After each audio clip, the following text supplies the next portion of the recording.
ओंकारेश्वर सिर्फ एक नगरी नहीं, स्वयं भगवान शिव का शयन स्थल है। ये सिर्फ पर्यटन का केंद्र नहीं, बल्कि सदियों से साधु संतों की तपस्या की भूमि है।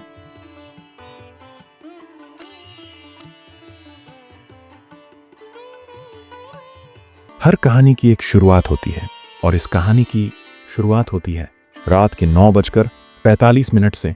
सब शांत था, और उसी शांति में एक ख्याल उठा, क्यों ना अपने ही होम टाउन पर एक कहानी बनाई जाए। ख्याल अच्छा था, लेकिन रात गहरी थी। सुबह होते ही कैमरा उठाया और निकल पड़ा ओंकारेश्वर की परिक्रमा में। ओंकारेश्वर सिर्फ एक पर्यटन स्थल नहीं है, ये एक एहसास है आस्था का। मां नर्मदा की गोद में बसा ओम के आकार का यह द्वीप, जहां विराजमान है भगवान शिव चतुर्थ ज्योतिर्लिंग के रूप में। परिक्रमा में कदम रखते ही एक बात साफ हो गई, ये रास्ता अब आसान नहीं रहा। यहां पर रास्ते का काम चल रहा था, पहाड़ को काटकर रास्ता चौड़ा किया जा रहा था, और हर कदम थोड़ा और संभल कर रखना पड़ रहा था। और इन्हीं सबके बीच मैं पहुंच गया केदारेश्वर मंदिर, मेरी यात्रा का पहला पड़ाव, जहां थकान अपने आप शांत हो गई। कहते हैं ना, शिव को पाना इतना आसान नहीं, लेकिन ज्यादा कठिन भी नहीं है।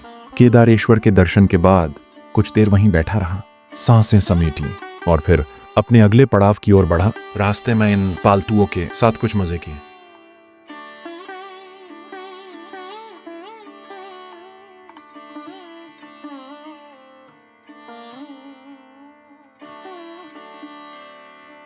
संगम पर पहुंचते ही एक अलग ही सुकून मिला। चारों तरफ सिर्फ प्रकृति थी। यह संगम सिर्फ दो नदियों का नहीं, हिम्मत और विश्वास का भी था। रास्ते में दिखते ये पत्थरों के ढेर सिर्फ पत्थर नहीं हैं, मन्नतें हैं। कोई मन की कामना लेकर यहां पत्थर रखता है, तो कोई पूरी हुई मन्नत के बाद धन्यवाद के रूप में। हर पत्थर एक कहानी है, जो शब्दों में नहीं, विश्वास में कही जाती है। और फिर मैं आगे बढ़ा श्री ऋण मुक्तेश्वर मंदिर की ओर, जहां श्रद्धालु आते हैं अपने इस जन्म के नहीं, बल्कि पूर्व जन्मों के ऋण से मुक्त होने की कामना लेकर। थोड़ा और आगे बढ़ा, ये मेरी यात्रा का तीसरा पड़ाव था। मार्ग में धर्मराज द्वार, राधा कृष्ण मंदिर के दर्शन करते हुए मैं निरंतर आगे बढ़ता रहा।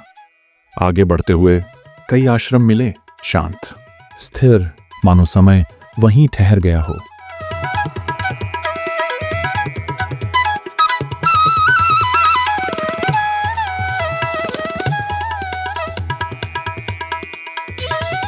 मगरमच्छ पर सवार मां नर्मदा के दर्शन करके मन में एक अलग ही ऊर्जा आ गई।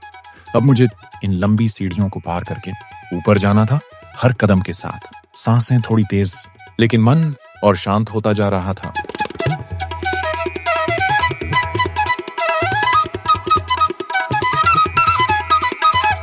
सीढ़ियां खत्म हुई और मैं पहुंच गया अपनी यात्रा के तीसरे पड़ाव पर, गौरी सोमनाथ मंदिर। यह ओंकारेश्वर का सबसे ऊंचा स्थान है। इस मंदिर का निर्माण पांडवों ने अपने वनवास काल के दौरान किया था। औरंगजेब ने इस मंदिर नष्ट करने की कोशिश की। बाहर प्रांगण में पड़े ये अवशेष आज भी उस विनाश की कहानी सुनाते हैं।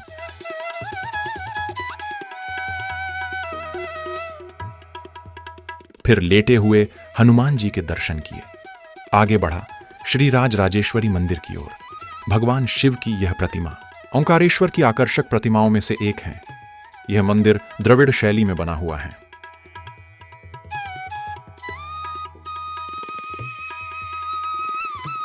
कुछ कदम आगे चला ही था कि फिर आ खड़ा हुआ एक और प्रतिमा के सामने।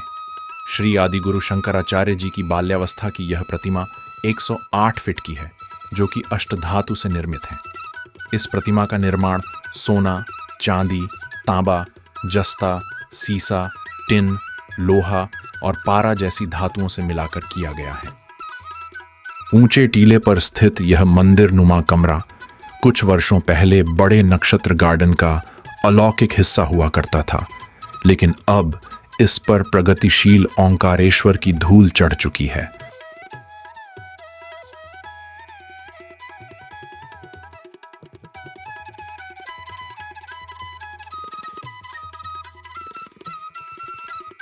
फिर इस अति प्राचीन सीता मैया मंदिर के दर्शन किए।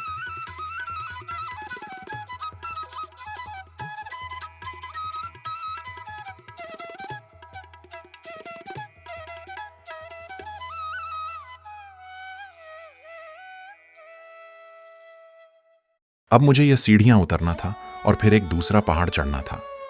थका हुआ था, लेकिन शिव जाप करते हुए मैं दूसरा पहाड़ चढ़ गया। फिर मैं पहुंचा चांद सूरज द्वार।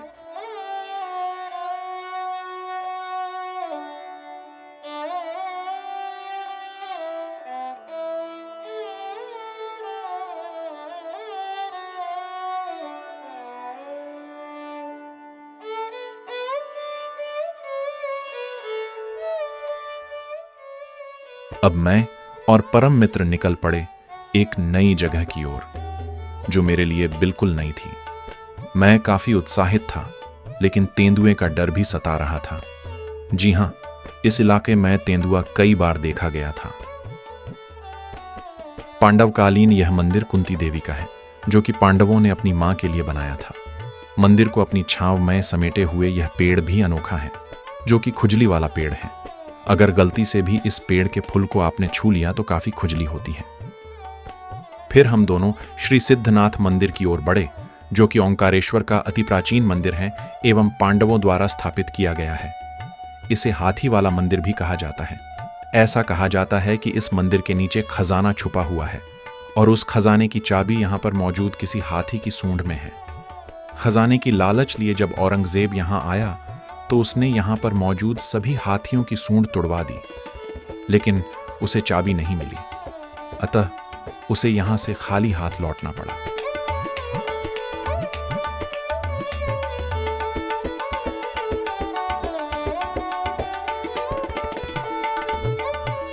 ओंकारेश्वर पर्वत के अंतिम छोर पर स्थित इस मंदिर के दर्शन कर मैं आगे बढ़ा। कुछ कदम आगे बढ़ा ही था कि करीब 100 मीटर के लगभग, और मैं पहुंच गया श्री भीम अर्जुन द्वार। बाएं साइड यह प्रतिमा गदाधारी भीम की है, तो वहीं दाएं साइड पर स्थित यह प्रतिमा धनुर्धर अर्जुन की है। इस चौथे पड़ाव और अद्भुत द्वार को निहार कर मैं आगे बढ़ा ओम चंद्र बिंदु की ओर, जो कि ओंकारेश्वर के सबसे मनमोहक जगहों में से एक है। चंद्र बिंदु पर पहुंचा तो नजारे काफी अद्भुत थे। मैं यहां से साफ साफ नर्मदा मैया और कावेरी नदी को देख सकता था।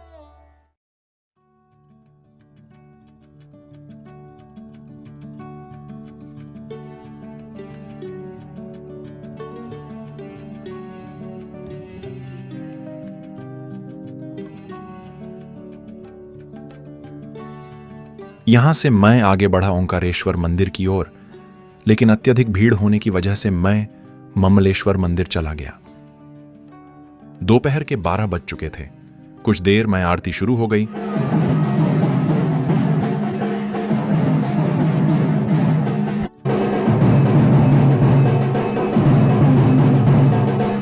और फिर मंदिर में दर्शन किए। इस वीडियो को यही खत्म करते हैं। फिर मिलेंगे नए वीडियो में नई जगह के साथ। ऐसे ही ट्रैवलिंग वीडियोस देखने के लिए हमारा YouTube चैनल सब्सक्राइब करें।